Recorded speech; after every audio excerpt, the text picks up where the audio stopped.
What a beautiful machine. And today we are going to do our take on it, and this is going to be our review on this beautiful machine by KTM.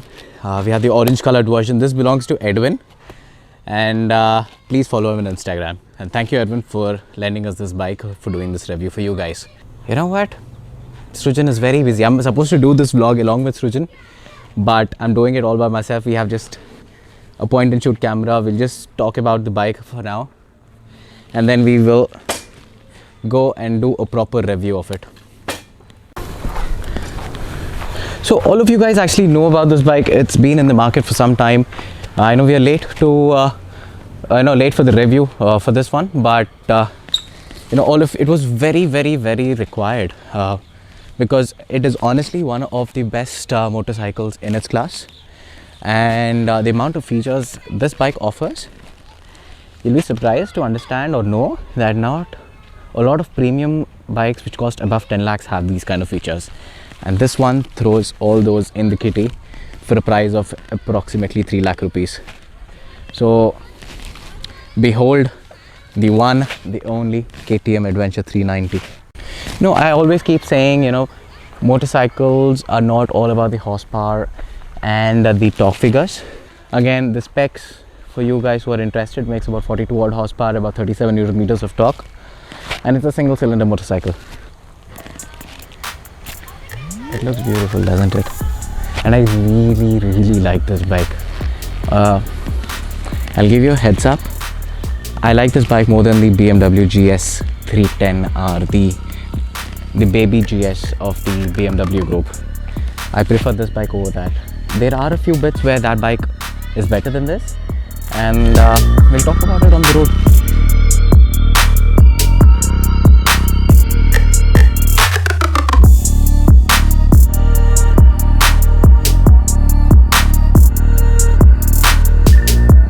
Safety first, as I always say.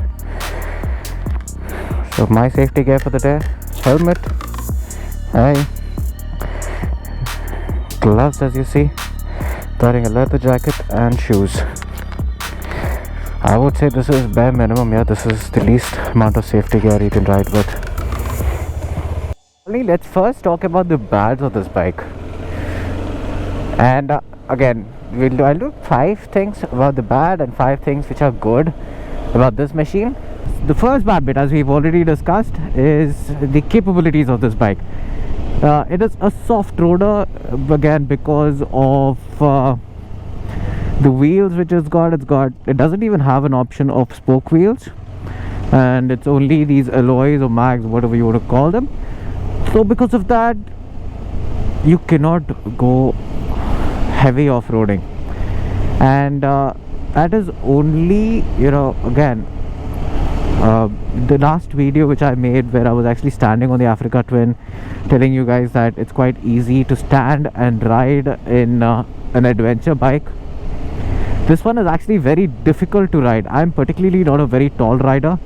I'm 5'9", and when I stand on this bike, I actually have to, you see my hands are on there, and I actually having to arch my back to get to the handlebars. To actually comfortably stand on this bike and ride, I think you'll need handlebar risers for this, which according to me is a must, actually, because it will make the riding position even more comfortable. Instead of this, it will be somewhere here, about a couple of inch risers. That will help you even when you're actually off-roading. And number 3, the seating comfort. It is a KTM, and all KTMs are known to have wooden planks for seats, and this is no different. It is definitely softer than the KTM Duke 390, but it's still very firm, something that you would not enjoy on a long ride. Again, anybody who uses this bike for a long distance touring, which it is absolutely meant to be, you will have to get a ride on air or a gel seat or something of that sort, just to give a little more cushioning to your backside. Otherwise you will not be able to ride this bike for long, unless you have some iron butt. So there we are down with three very important points, and definitely points to be noted when you're actually consider buying a bike, but nothing which is a deal breaker again. Point number 4, the quality of KTM parts are not the most premium, and I say that because I had a KTM bike before. I had a RC390. In fact, it is absolutely the same engine. I don't know whether they changed any of the tuning or not personally, but it feels the same, it rides the same, and the problems actually still remain the same since that bike, and those are vibrations from all these plastic parts. There are a lot of plastic parts all around. This is very flimsy, look at that. And this we're not able to hear it because of the engine sound, but this is vibrating, and it's vibrating continuously, and that is not a good sign, or should I say that is not a mark of a quality product. So this has to improve all over KTM, and I would, you know what, this is very surprising for many of the viewers, but the fit and finish of this bike is actually better than the Duke 790, which I have ridden once. The KTM Duke 790 has parts which are actually not of this kind of quality. This switchgear on this bike is actually better than that. So they're going in the right direction, but again, they have their own limitations, I guess. The final point of the downs which I felt so far, number 5 for me would be the vibrations, and I would also include the engine knocking. Let's go into third gear. Okay, third gear, 2000 rpm, see, it knocks. Third gear at 2000 rpm, it knocks bad. So this is a very rev happy engine. It likes to be maintained in the higher revs, like above 7000.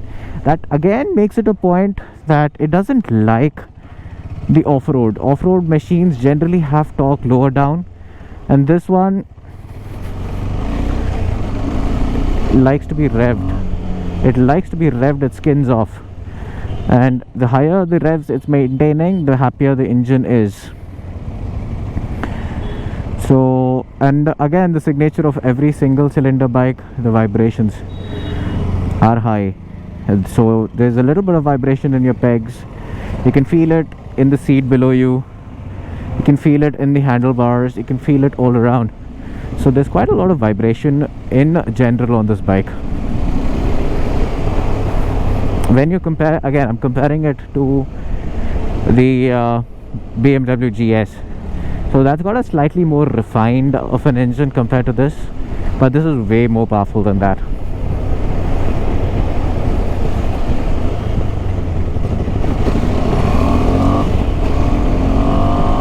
Look at that, it likes being here, and it likes being pushed to its limit. It likes being pushed beyond the rev limiter, which it is often you can see here. Now coming to the good bits of this bike, there are quite a lot, and 5 is not an enough number to finish that in, but let's just keep it to the top 5. That's about it. Number 1 is the dash. The display is amazing. It's got Bluetooth integration, it's got a lot of features packed into it. It's a feature rich bike, and you know, you can see your average consumption, your speed. We are past twilight, so it's gone dark, otherwise it will be white in the daytime, and it's actually very visible even in harsh sunlight, so that makes it really good. So another very important thing about this dash is its fit and finish. Again, as we have already spoken about it, it's very nice. The buttons here are very easily laid out.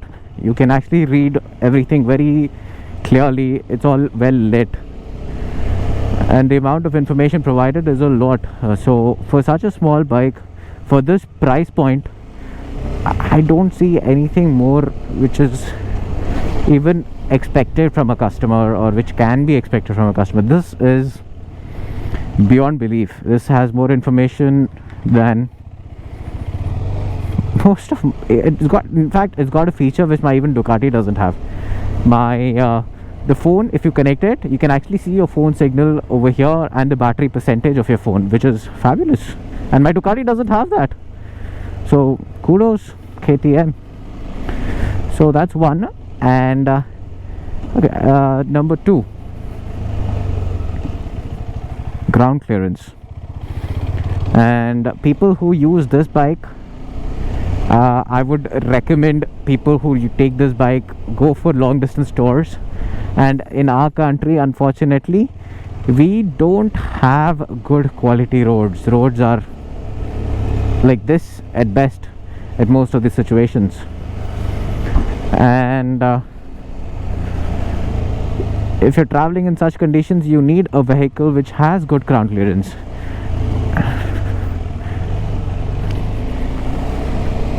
And this has about 200 mm of ground clearance. That's about 20 centimeters.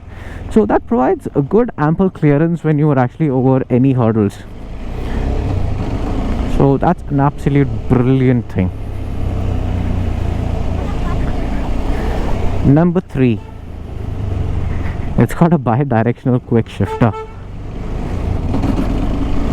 So you can do, clutchless upshifts like that, and also downshifts like that without using the clutch. So that's the most amazing feature at this price point. And the one thing though, the upshifts are not as fluent as the downshifts. Downshifts are seamless. There is absolutely no problem in using the clutchless downshifts on this bike, but the upshifts are not the best because again, this feature is not there on this segment for sure. I'm comparing it to the only bike which I have which has a quick shifter is my Ducati. So again, imagine the price spectrum I'm comparing this to. I'm comparing this to a bike which is 10 times the cost. So imagine. So the upshifts are not that great, as in it is not very happy if you're keeping your throttle actually open and then doing the shift. You actually, it is more happier when you actually leave the throttle, change your gear, and then open the throttle again. But having that feature itself is a brilliant thing in such a price spectrum. And wow. Number 4, this point I've kept it almost at the last, because this one feature is what absolutely kills the deal for me for this bike over the BMW. It's got something called as a cornering ABS. So all of us know what ABS is. And again, so just as an example, if a bike, any bike, even a bike with ABS, even my Thruxton for that matter, it's got ABS. And when actually ABS doesn't function when you are in a corner, when you're actually leaning. And so what happens is, if you're in a turn and if you press your front brake, the bike stands up. If you're in a turn like that, you press the front brake and it stands up like that, and you get thrown off, you get flung out of the bike basically. And basically, in case of a panic braking situation, if you're in the middle of a turn, you're not supposed to use the front brake. That is the worst thing if you don't have cornering ABS. And the cornering ABS function actually prevents it, and you can actually jam on the brakes as hard as possible and there'll be no problem at all. So that's what I was talking about, the cornering ABS. It is a blessing in disguise. So again, the only bike in my house which has cornering ABS is again the Ducati. The Africa Twin doesn't have it, the Street Triple doesn't have it, the Thruxton doesn't have it. This bike has it, and it is about 3 lakh rupees, and those bikes are well over 15 lakh rupees. So look at the features, and this is a safety feature. You keep assuring people that I'm a very what do you call, conventional rider. I don't like all these safety features, and I would say that is stupidity. Anybody who is riding, safety is always should be of prime importance. And a feature like this, if somebody is giving, this bike has got more power than the BMW. It's got features more than the BMW. Where that definitely scores over this would be the brand recognition. A BMW over a KTM in India would definitely win hearts. Again, I won't say this the world over, but more in India because of our positioning here in India. Again, KTM is obviously a very big brand the world over. In India, they don't have that kind of recognition, and so in the general public, a person would definitely look more at the BMW than this. But for me, this definitely wins over that bike 100 times out of 100. It's got a better dash, it's got better looks, it's got better power, it's got better features. So done deal for me. So we are entering the military area now. We'll go back home and talk about the final point. Back home, before we finish the 5th point and the video, for those who don't know, Agastya is finally on Instagram, and most of his updates are going to be there, so please subscribe. Or I should not say subscribe, right? Please follow him on Instagram. I'm a noob when it comes to all this, right? So the 5th point, it has to be the piece of owning a KTM, because the number of service centers which KTM has all over India surpasses, I should say, the number of service centers which KTM has in Hyderabad is more than Ducati's all over India. So just an example of how many KTM service centers are available all over India. And the peace of mind that you can get your bike serviced whichever part of the nation you're going gives you a lot of pleasure and happiness, guys. You will not believe it at the number of times we were worried because of some small problem in our rides or on our bikes, and because there was no service center within at least 700-800 kilometers of where we are.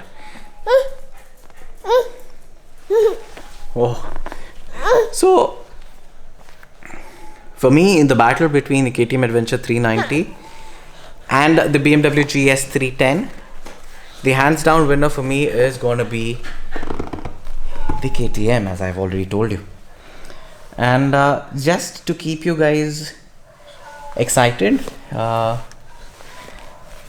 is a really special video which we have planned.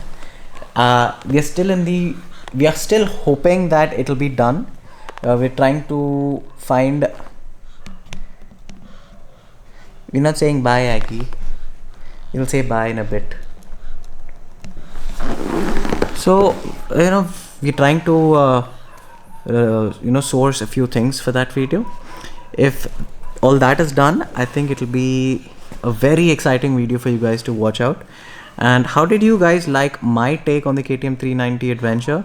Again, I personally don't believe in these horsepower and the torque figures which these manufacturers show, but I believe in how they ride in our real world conditions. As you guys see, my son is all over me. He's all over the camera and he wants me to tell you guys bye bye and he wants to play with me. So till the next time, guys, love you all.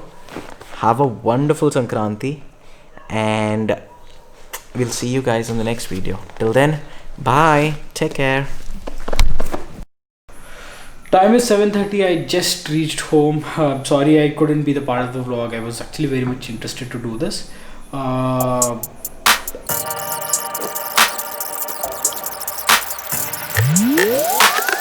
Yeah, See, again, it's a debate. Yeah. I would say go for the Duke. You're saying go for the adventure. I see Edwin riding his bike every time. He got used to the bike, but when he purchased it, he felt it was super difficult for him. No, honestly, again, this is a very, very debatable topic. Both of us will talk about it in the future.